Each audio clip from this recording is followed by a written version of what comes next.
ছোটবেলায় স্বামী বিবেকানন্দ খুব দুষ্টু ছিলেন। সারাদিন খেলাধুলা ও ছোটাছুটিতেই তার সময় কেটে যেত। বাবা মা হাজার বোঝালেও তার দুষ্টুমি কমতো না।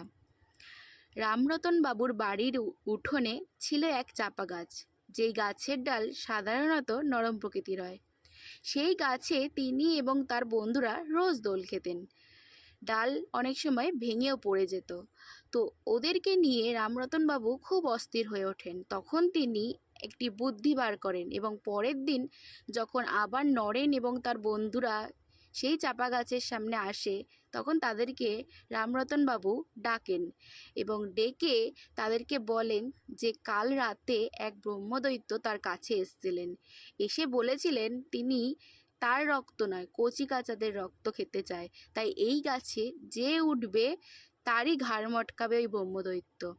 এই কথা শুনে তার বন্ধুরা ভয়ে সেই পালিয়ে যায়, কিন্তু নরেন সেই কথা মানতে রাজি নয়।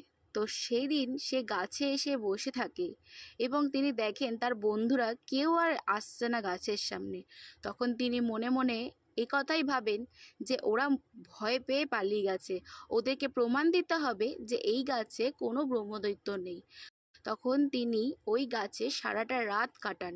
পরের দিন সকালে রামরতন বাবুর বাগানে নরেনের বাবা এবং তার বন্ধুরা রামরতন বাবুকে নিয়ে আসেন এবং রামরতন বাবুর বাগানে দেখে যে চাপা গাছের ওপরে নরেন রয়েছে।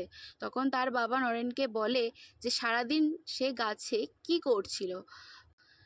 তখন নরেন তার বাবাকে বলে যে জ্যাঠামশাই বলেছিল এই গাছে নাকি ব্রহ্মদৈত্য আছে, তাই আমি প্রমাণ দেওয়ার জন্য সারা রাত এখানে কাটিয়েছিলাম।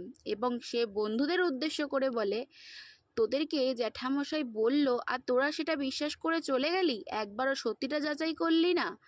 তো তখন রামরতনবাবু ভাবেন যে এই ছেলেকে এইভাবে দমানো যাবে না। ছোটবেলার থেকেই নরেন এরকম চালাক, কোনো কিছু যাচাই না করে সে কারোর মুখের কথাতে বিশ্বাস করতো না।